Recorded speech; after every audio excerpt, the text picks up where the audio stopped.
Hey dudes, welcome to Splat from the Past, the only 80s themed horror and sci-fi show where things can get totally radical. Now today I will be welcoming back my good friend Joy Eileen, a very funny comedian from LA. She has a podcast, of course, that you all know called Happy Endings, where she massages a comedian guest and has a podcast interview with them. Very clever concept. And I'm having her back on the show today, and we're going to talk about how the podcast is going and any other random stuff I could think of. And it's going to be pretty cool. Joy is hella fun, hella cool. So, yeah, here is my new interview with Joy Eileen.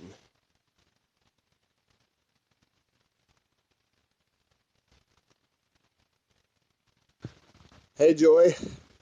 Hi, How are you doing? I'm okay. How are you doing? Oh, I've had a very interesting couple of months, I'll tell you. Haven't we all, though? Yeah, welcome back. Thank you. Yeah, oh my God. Back in mid-April, I went to LA for a week and I had a lot of fun. I got offered a movie role. Nice. Yeah, and I went to the Comedy Store. My mom got fucking drunk and heckled every comedian. Oh my goodness. I was so embarrassed. She is lucky we didn't get thrown out, but everybody liked her and shit, especially Harlan Williams. I love him. I love watching him on stage. Yeah, he was cool. He even talked to me after he was done. That's on. What day were you there? It was a Thursday night in the OR. I believe it was April 11th. Oh, I was working. Oh my God. Okay, so there was a waitress there that had glasses and she was wearing a hoodie. No, that's Kate. Everybody gets us confused because I just deliver the food. I'm the one that always wears the bandana. But yeah, I was running around delivering food that night. Okay, because I saw her. She was not in our section. She was in the middle section, and I was like, "Is that Joy?" And I was like, and after the night was over, after we left like maybe an hour before closing because my mom just had to get the hell out of there with the way she was acting, and I was thinking to myself, "Oh God, if that was Joy, I feel bad that I didn't get to go say hi to her." No, no, they don't let me serve. They just only let me deliver chicken tenders. So Okay. Yeah, it was a good show. Argus opened with a really touching speech about Mitzi because it was the 1 year anniversary, right. and let's see, Bobby Lee was great. Bert Kreischer was great. They were the only two my mom didn't laugh at, as drunk as she was. Oh, that's hilarious. Yeah. Well, Bobby Lee is supposed to do my podcast tomorrow if everything goes right. So we'll see. Does he owe you an apology? No, I don't think so. I really hope he does. He's so busy that I'm just really want to massage him. Every every podcast he does begins with him apologizing to somebody. That's funny. You know what? You're right. Oh my gosh. That's funny. Yeah. So then after I got back from LA, I was supposed to do my own horror movie presentation show pilot with some friends, and my quote unquote comedy mentor fucked me over on that pretty good. He was going to be my producer and my cameraman, and he's going through his own personal shit, which I understand, but he knew exactly what day we were going to film it, and as soon as I sent him the text messages of our conversation when he agreed to do it that day, he never got back to me. Mm, Yeah, that's. I was You heart. know what? Keep at it because that horror is. I didn't realize how big of a genre it was until I became friends with Derek Mears, and then I just like people fawn all over him. It's insane. Oh yeah, it's getting to be huge. You know, even more so than I thought. I just regret not. I regret backing away from it when I was in my early 20s because I had to go out and live life and not sit in my room watching movies 24/7. I wish if I had stayed in it and been more active in it then I'd be successful already, you know. And I'm starting to figure out, how hard it is, especially since I'm going to be 36 tomorrow. Oh, happy birthday! Oh, thank you. Yeah, it's No, really. you know what though? We all have our own paths. Like I started comedy super late. I'm gonna be 38. Excuse me while I puke. I'm gonna be 38 in July. So I started really late, and I see all these young little kids that are, you know, living in their car, driving Uber, and here I am with a family and a husband that goes out to sea because he works for the Navy, and it's hard when you have a life to do something else. So, I mean, we all have our slow paths, but you have to remember Rodney Dangerfield. He started in his 40s, so we're good. Yeah, but that was a different time. There was no social Yeah, media, you know. I know. And I was supposed to go to LA from July to November. The person I was going to stay with lost her apartment because she's a methadone addict. Yeah. Ugh. So I've tried to put the word out on Facebook and nobody's responded. So it looks like I'm not going to be going to LA for a while again at this point. You never know. It's always those last minute miracles that happen too, where somebody's like, hey, dude, I just, I have a place, come stay. You never know. Don't give up just yet. Yeah. Well, hopefully that movie rule will come through too. That would be cool. That would be super cool. Yeah, my Yeah. friend Derek right now, he's in North Carolina doing Swamp Thing. So I've been hanging out with Oh. his wife. I've been having slumber parties with his wife because she's lonely. So I had heard something about a reboot of Swamp Thing. yes, it's gonna be amazing. I am so proud of him. I think that's why I'm just talking about him so much. Is he was on my mind a lot today. So yeah, it's pretty cool. Wow, maybe your husband will let you, him, and her and his wife have a threesome. See, too many legs. Too many legs. Too many legs. That's good. I It's like that. But it's true. I ghostwrite, and I ghostwrite a lot of like erotic novels. Yeah. And I wrote my first threesome, and the author, quote unquote, the author got back with me, and she's like, "You really focused on where the legs were when they were having sex." I'm like, "There's so many of them. There's so many legs," and she's like, "Yeah, we can cut all the legs out." And I'm also now they're amputees, and she's like, "No, just we don't need a description of where every leg is." That's brilliant. That should be the name of the story. Too many legs. It is. It's so many legs. You just don't. And then she was like, "I really want to do like a double penetration scene," and I'm gonna have to research that. Like my Google search is worse than my husband's because I'm like, what the fuck is that? So since ghostwriting a lot of erotic novels, I have had my eyes open a lot. Yeah, I actually love double penetration. It confused me. It still confuses me. It doesn't look normal. In fact, I have a joke I tell on stage where I say, because I'm a mom, I assume that the first double penetration happened because somebody didn't want to wait their turn. That's great. Oh my god, that's great. Yeah, I'm into all that freaky shit. Are you really? Mm-hmm. That's funny. I had some guy try and get me to ghostwrite a hentai book once, and I started researching it, and I was like, I don't think I can. Like, my mind is fucked up, but yeah, I had to, like, give that one away. I don't think I could do that one. Oh my god, I did an interview with Christy Canyon, What's and that? she was that '80s porn star. Um, okay. She was doing it from like '85 to '90. Then she quit for a while and then went back to it in the mid '90s for a little while. She was she was fucking nuts. I'll tell you when I was interviewing her. She's Italian and she was just very dominating at the beginning of the interview, and she was accusing me of asking her generic questions, and she was I think she was testing me to see if I was legitimately a podcaster and not some guy that just wants to talk to her and shit. And and then about I don't know a few minutes in, I started making her laugh, and then she was cool, and then that was that.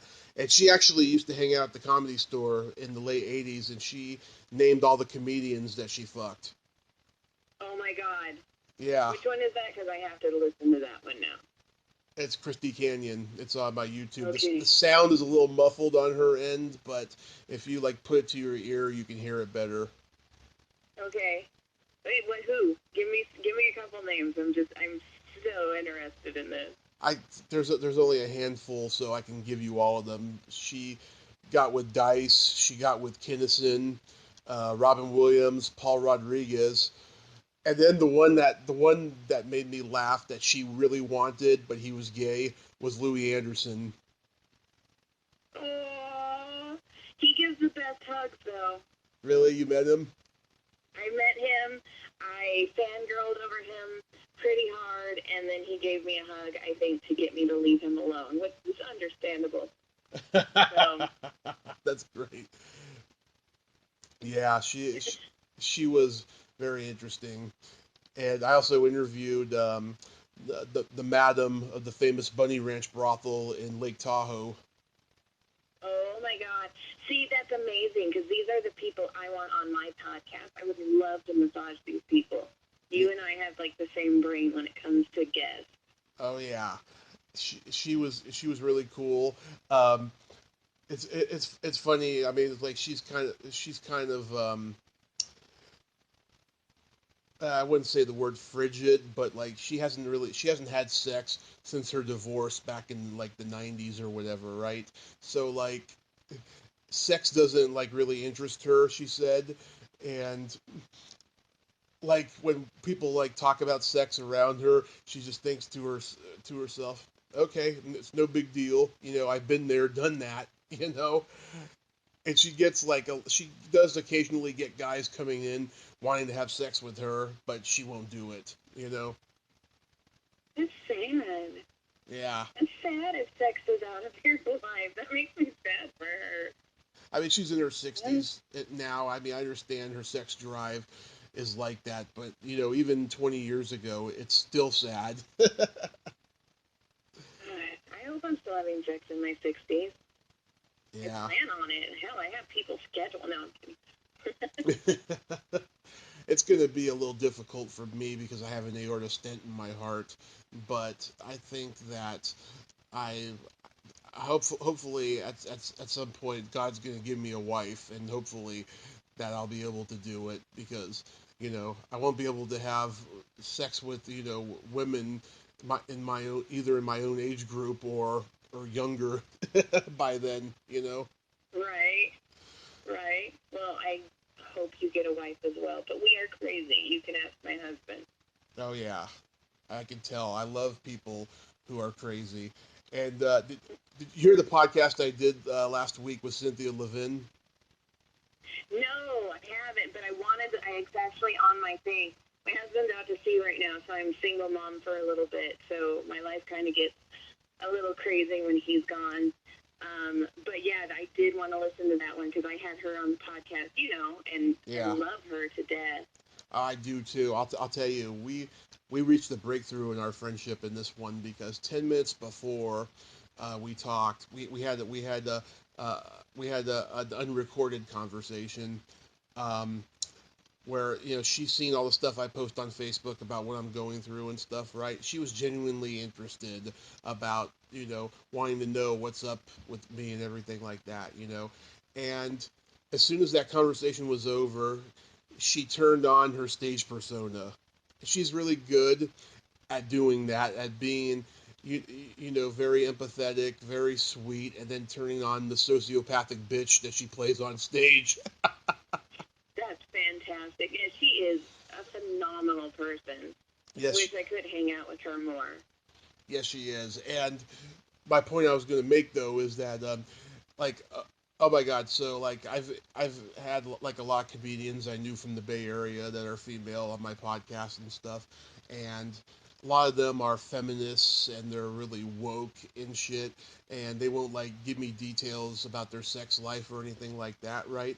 But yeah, I mean, I love talking to LA female comics more because they will open up to me. That makes sense. I could see that. Yeah. Yeah, And plus, I mean, hell, I write sex. One of my money incomes is writing sex. So yeah. people give me ideas. I'm like, okay. Like, I've been with my husband for 15 years. So kind of like, oh, what else is out there? What's new now? Yeah, so I don't like talk to them anymore and stuff, and I just tired of all the woke bullshit that's going on, you know.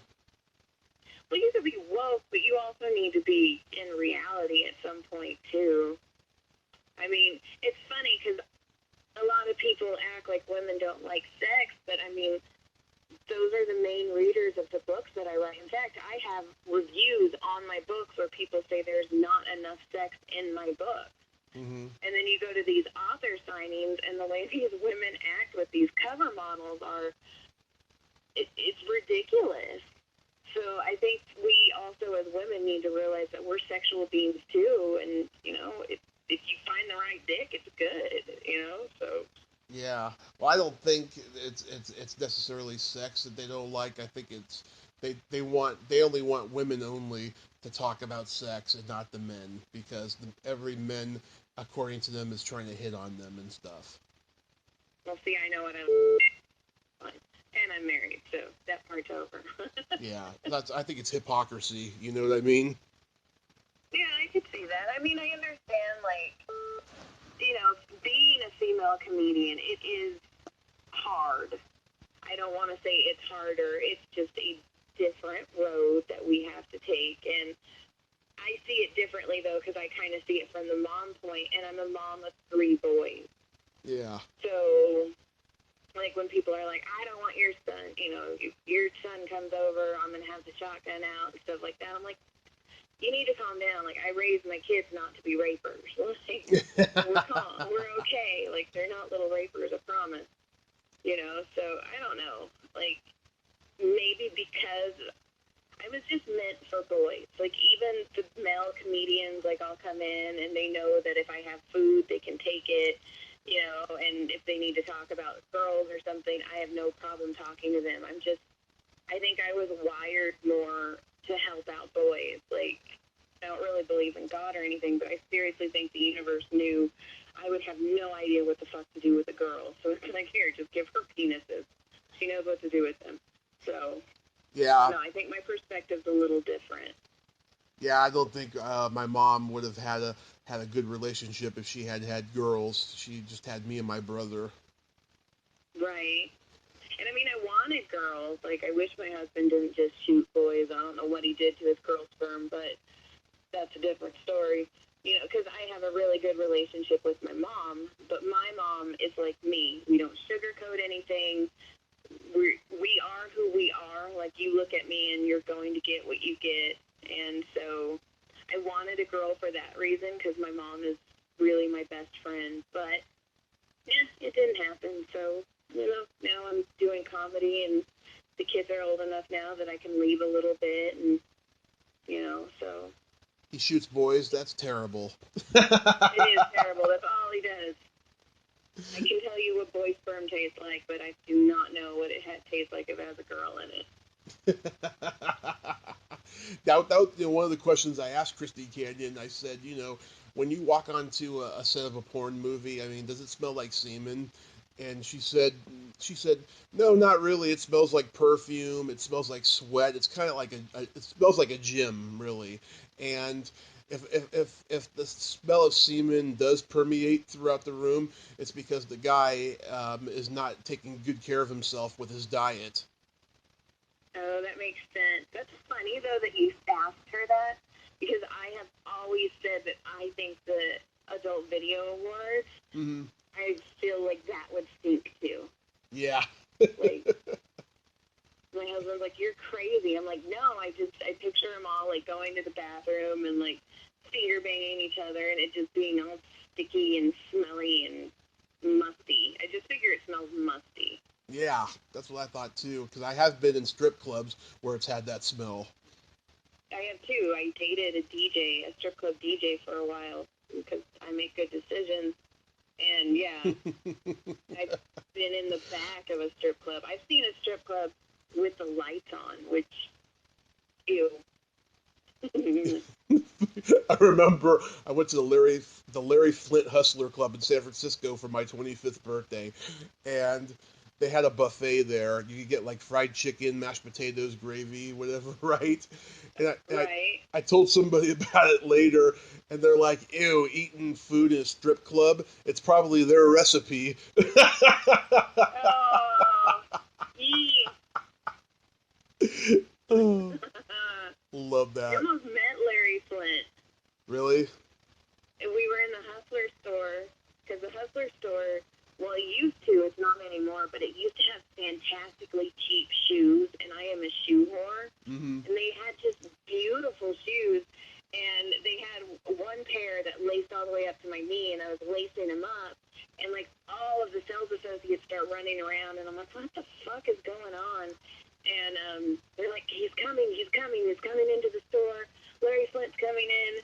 And my husband, he's like, "Oh, I want to go meet him." And I'm like, "Go. It's going to take me like half an hour to unlace these goddamn shoes." And so he's like, No, I'll wait for you. And I guess he got mad that nobody came to say hi to him. So he left by the time we went back down. So I didn't get to meet him. Yeah, I stopped going to strip clubs after my car accident because 6 months before my car accident, I got roofied and robbed at one with the guy that I was in the accident with. Oh, jeez. Oh God. So, okay, we go to this. Okay, we used to go to this strip club in San Francisco called the Hungry Eye. Back in the day, it was an entertainment venue for comedians and singers and stuff. Um, so many greats used to perform there. Richard Pryor, George Carlin, they used to perform at the Hungry Eye. But now it's a strip club. So we used to go there every Tuesday night. And one night we decided to go to the strip club next door to it, the Garden of Eden. And this is in North Beach. And this was a big mistake. Okay, so we got lured in to separate rooms, and we were given. We were already drunk, but they gave us like a couple sips of like roofied vodka, and we fell asleep and woke up God knows when, and all our money was gone. Oh, no. Oh, my gosh. I had $200 in cash, $200 on my debit card, and like $1,000 on my credit card, and he had about $1,000 in cash. And by the time the night was over, I had zero and he had $20. Oh, my goodness. So we took a cab to the bus station with that 20, and then it took us $2 to get on the bus and get home. And we weren't home until like 6 o'clock in the morning. It was just scary and shit. And oh, my mother was pissed. She told me to stop hanging out with him, and I wish I did, but I kept doing it because I was depressed and I was drinking every day during that period. Right. And it was really really bad. And God, I can't believe I even made it out of there. That's insane. Oh my gosh. But that's, you know, I wonder if there's a list. There has to be a list of, like, all the names of the strip clubs in the United States. Because Garden of Eden, I don't know, that one's kind of sad. Like, they didn't put any thought in that one. The one that my ex-boyfriend used to work at was Platinum Beavers. Hmm. And I don't know if it was because there were older strippers there and their just beavers were platinum, or just they just wanted, like, a semi-precious metal. I'm not really sure. But I wonder if there's a website where it's just like lists all the names of the strip clubs. Yeah, there probably is somewhere. It'd be a fantastic job, just naming strip clubs all day. Like Dallas, fantastic. Oh, we had one in Redwood City called the Hanky Panky that we used to go to. I love it. Well, the one that I drive by when I go to the store is the Seventh Veil. I think I've heard of that one. Yeah, it's right down the street from Don Barris always takes people there. Oh, God. Oh, my God. It sounds like something Don would do. Mm-hmm. Oh, my God. He's supposed to be in my podcast, too. He's another one that's hard to nail down. Well, when I talked to him, he had just gotten up. It was like 3 o'clock in the afternoon, and some strange stuff happened. Like he got a call on his other phone from Brian Holtzman, and they got into a fight. And I edited that part out of the podcast because I was afraid I'd get sued if Brian knew about that. Um, and then he had oh God, what's her name? Mary Jane.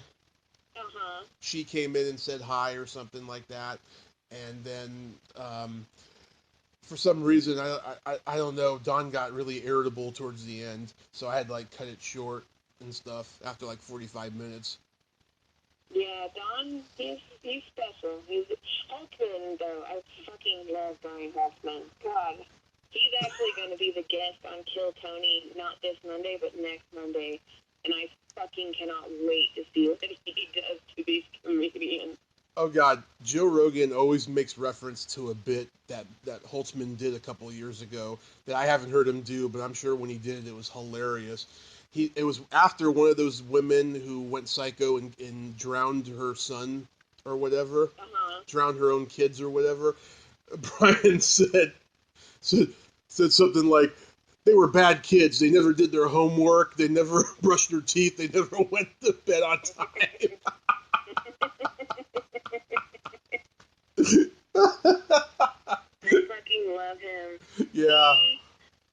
He did Brody's funeral. He did Brody's memorial, and oh my God, I felt so bad how hard he made me laugh at Brody's funeral. I was like, all right. I watched highlights of like a 5-hour video of that memorial. That was the most intense memorial I have ever attended. I only watched maybe 20 minutes of it, and then I just had to turn it off. It was too depressing for me. It was hard. That one was.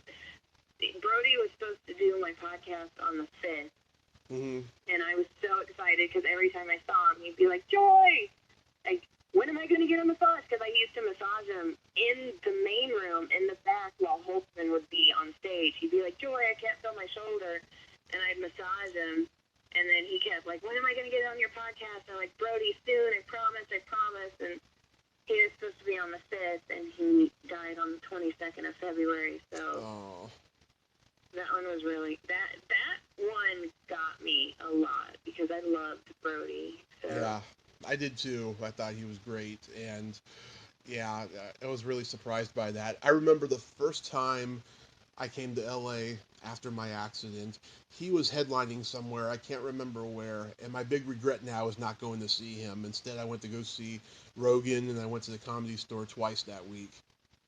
Right, I kind of have a similar one because, the Saturday before he passed away, I was in the main room lobby talking to my friend Emily, and Brody was on stage, so you could hear him in the lobby, and we were sitting there, and her and I were talking, and then I stopped talking, and I started listening to him, and he had this joke where he's like, I'm a good guy, I watch YouTube ads, I could press skip, but I don't, and it made me laugh, and I was like, oh my God, I fucking love him so much, and I regret not getting off my ass and going into the main room and sitting down and just watching him, and that one,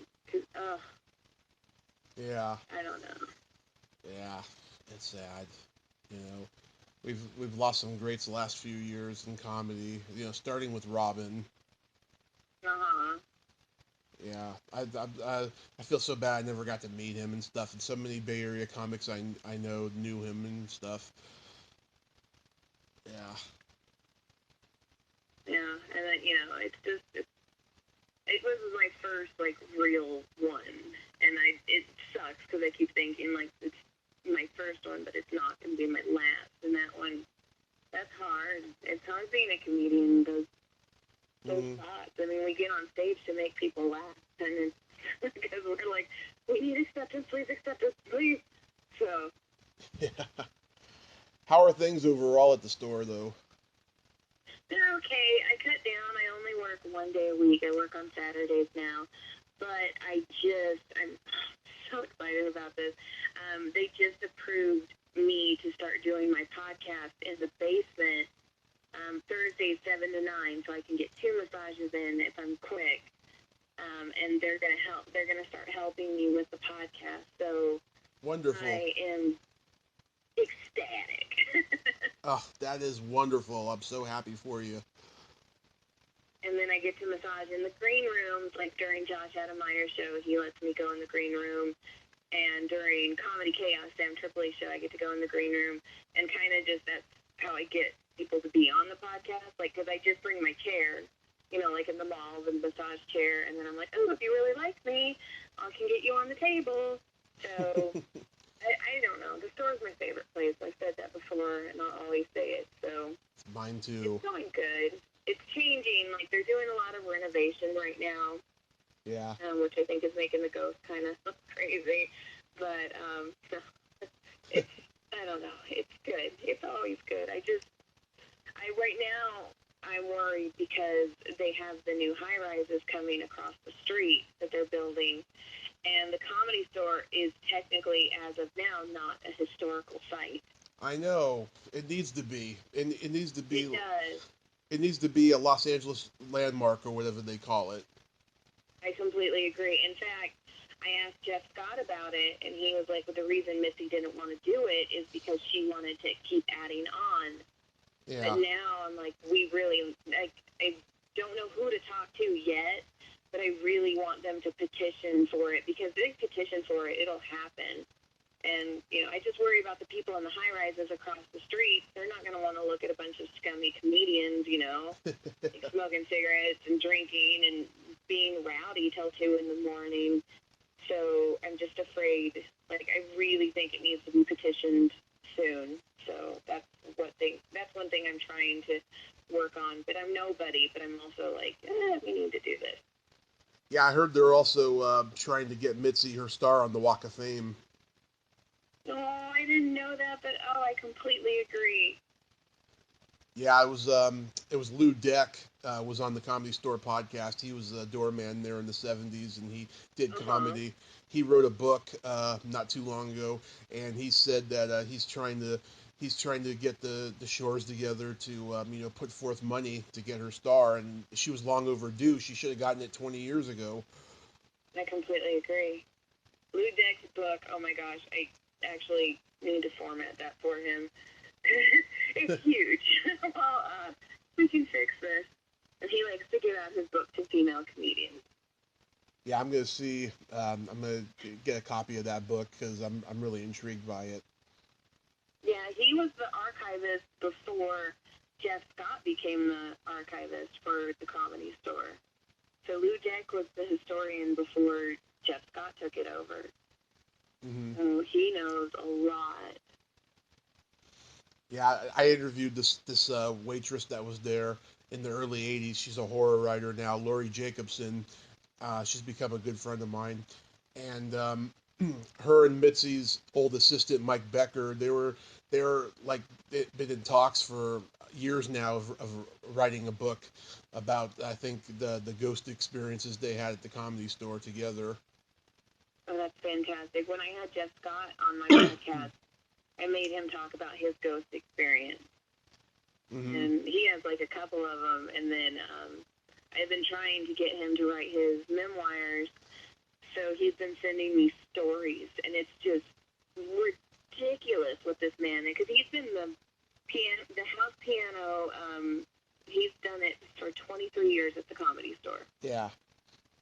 And so he just has story after story, and I'm actually trying to help him get those memoirs done, which is probably one of my favorite projects I'm working on right now. Who's the guy that was there before him? I don't know, but Mike Becker was the head pianist. Yeah. He's the one who hired Jeff. And Mitzi liked Jeff more than the guy who was the pianist. So Mitzi fired him and wanted Jeff to work 7 days a week. And he's like, I'll do 5. Yeah, because after Mike Becker was on the Comedy Store podcast, I tried to find him and I couldn't and stuff. But yeah, I do know that him and Lori are thinking about writing a book about their ghost experiences. And I really hope they do. yeah, that would be great. But your podcast is going great, though. It's going. I mean, I'm proud of it. I mean, a lot of people, their podcasts are further along, but I'm one of those that likes to enjoy the journey. Like, I'm fine with it growing slowly. Mm-hmm. So, I mean, it's getting listened. I have, like, followers. I have people who religiously listen to it, which is kind of all I want. And I like to see it grow. I mean, like, guests have been phenomenal. Like, people I shouldn't even have. So, I don't know. Yeah, I'm proud of it. I like it. It's something that I created kind of all by myself. And, even though I have a producer, like, this was all my idea. I edit it. I do the promos for it. So it's kind of my baby. So I'm okay that we're taking little tiny steps with it. I am in that camp too. Of I've had over 478 guests. So many people I shouldn't have, but I'm so damn lucky that I do. Exactly. That's just me. I'm trying to just, take in the experience one step at a time and just enjoy where it goes. Because I don't even know what's going to happen. This may be a road for something else, or this may be the road I need to be on. So we'll see. Mm-hmm. That's a good attitude to have. I'm definitely in the same boat now, especially with all the shit that's happened in the last month, that I should just stick it out and see, where it takes me and stuff. But I just gotta stop putting negative thoughts on Facebook and stuff. People are like messaging me and saying that I'm coming off as unprofessional and shit. Yeah, it's hard. What I like to do is write stuff on Facebook and then not post it. I get it out there, I just don't post it. Yeah. Now, here's the fun part of the podcast. There's a silly game that I like to engage the guests with, where I ask a question, you answer it, and then you ask me and I answer it. Okay. Joy, are you ticklish? I am extremely ticklish, especially if you get near my neck. Tommy, are you ticklish? I am baby ticklish.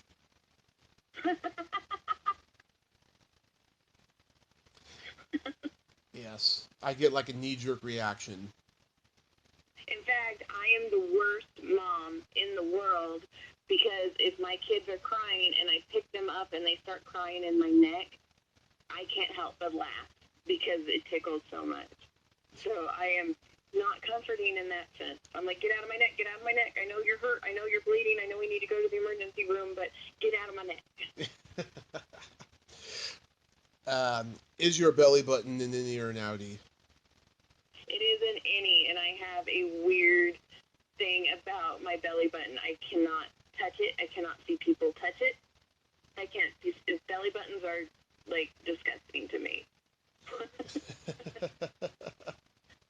What about you? How's your belly button? Is it an inside plumbing or outside plumbing? I have a deep innie, and it's kind of my G spot. It's very sensitive. Oh my god, that's so gross. I always clean it though. Oh, that's even nastier. Oh, I can't touch my belly. I cannot touch my belly button. It's ugh. Oh my god. And like when the kids were little and they used to stick their finger in it, I'd be like, "What are you doing? No!" Oh yeah, I used to do that, to make myself fall asleep. Oh, Uh, you're making me squirm. Ugh. okay. What color are your toenails painted? That is so funny. I was just looking at my toes. They are lemon yellow right now. They are adorable. Nice. And what about you? What color are your toenails right now? Right now they're nothing, but when I was in LA for a week, they were blue-green because of Easter coming up. Nice. When my husband used to go out to sea, when he first started working there, I would paint his toenails before he went out to sea, kind of be like, I branded you, they're mine.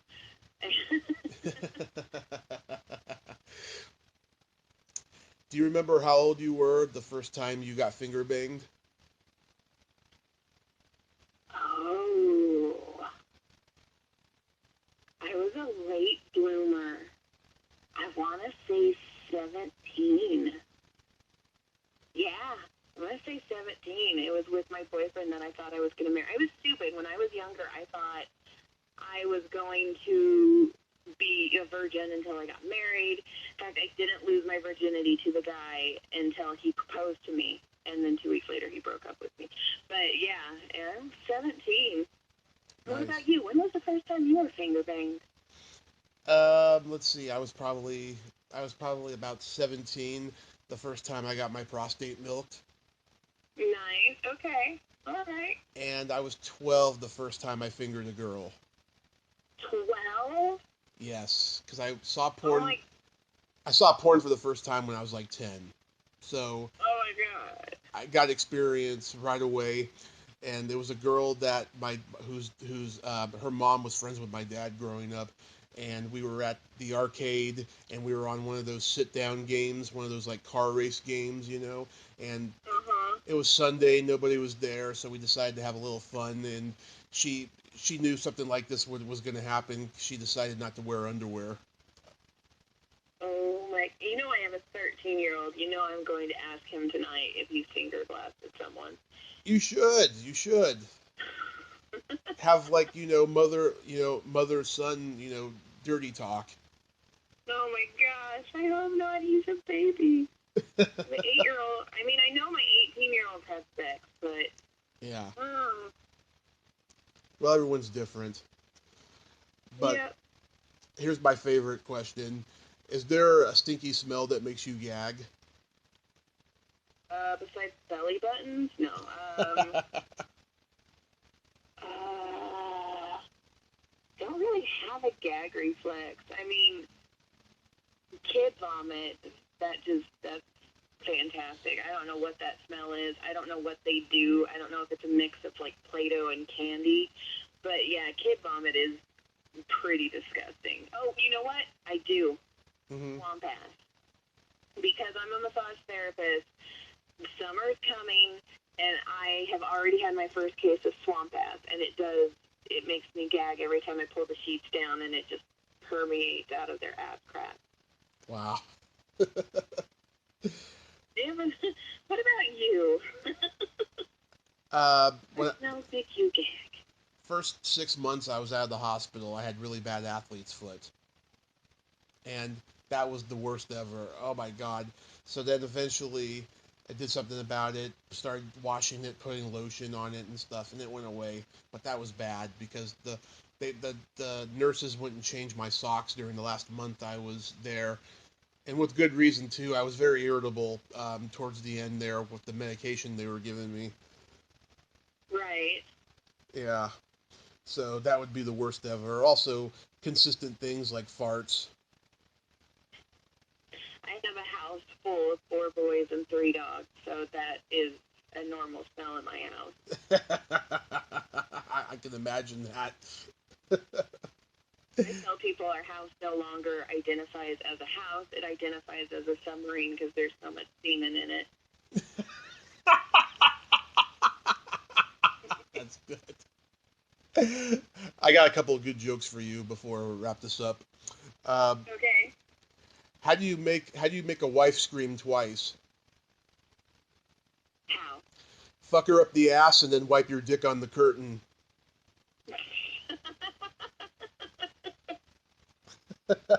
Love that one.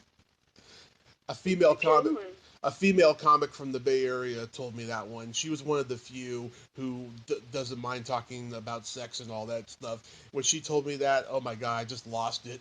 That's hilarious. Oh my gosh. Okay, here's my Cinderella one I tell every episode almost. Cinderella is about to go to the ball, and she's on her period, and the fairy godmother gives her these magic tampons and says, okay, you can go to the ball, but you have to be home by midnight or else they'll turn into a pumpkin. She says, okay, fairy godmother, I will. So 12:30 rolls around, and Cinderella hasn't shown up yet. Fairy godmother is pacing around the house, but then Cinderella shows up at 4 a.m., stumbling drunk. And Fairy Godmother's like, where were you? You were supposed to be home at midnight. And Cinderella's like, I'm so sorry, Fairy Godmother. I met this great guy. His name was Peter Peter. I think you told that one last time. Oh my god, that is good. Oh, did I tell it to you last time? I'm sorry. I think so. No, but that's fantastic. I love it. Yeah. When I was little, my favorite one was three guys are stuck in a well, and they're like, we can't get you out for a couple days. What do you want? And they're like, send us a woman. And all the women are like, we're not going down there. So they send a blow-up doll down. And the first guy goes at it, and he's like, how was it? And they're like, it was great. The second guy goes at it. How was it? And he's like, fantastic. The third guy goes. He comes back in like a couple seconds, and they're like, what's wrong? How was it? And he's like, it was awful. I bit her tit, she farted, and flew out the window.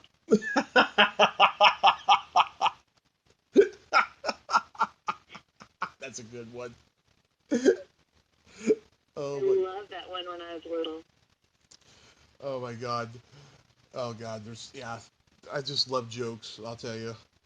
But that one, that Cinderella one, you can tell that to your girlfriends when you're at a dinner party. That's true. That is a good one. I'm glad you retold it, because now I'm going to remember it. Yeah. Yeah, I've told that to so many actresses in Hollywood, and they've told me, oh, I told that joke at a party, and everyone loved it. It's fantastic. Yes. And like the misdirect. That's a good one. Yeah. Well, Joy, I thank you so much for coming back on today. Of course. And we'll do this again soon. And I hope your summer goes well. I'll let you know if I come to town. Yes, please do. I don't know when it's going to happen, but when I do, I will let you know. And I'll listen for your podcast. I'm so glad that that the Comedy Store is helping with it. I hope you go on their podcast as well. Me too. Except I don't know if I can talk to Rick. I have like a huge comedian crush on him. It's bad, but when he walked by me once, and I just out of nowhere I was like, oh, Rick. And he's like, you like to make things awkward, and I was like, oh my god, yeah, I do. Okay. You're my favorite, and now I made a fool of myself. Okay. Rick and I had a Twitter war a couple of weeks ago. He was talking shit about a comedian friend of mine on the Comedy Store podcast, and we were just going back and forth and shit. And then I put him in his place, and then he never responded after that. What comedian friend? Steve Pearl. He's an older generation guy. He was a Bay Area guy who was in LA for like 20 something years. He was a Comedy Store guy up until about 2000, and him and Rick got into it one time. They were doing like a show together, within the first couple of years that Rick was in town and stuff. And so Rick was calling him a piece of shit and stuff, and I was like, Steve Pearl is not a piece of shit. He's a good friend of mine, and what did I say? Oh yeah, I don't have pieces of shit on my podcast. And Rick says, "Oh, I can confirm you've had at least one piece of shit on your podcast." And then I said to him, I said, "You're just jealous because you and him have the exact same career, and the only difference is he's not giving a cult following to Tommy Morris." Because he does Tommy Morris's voice in every episode. Well, Tommy does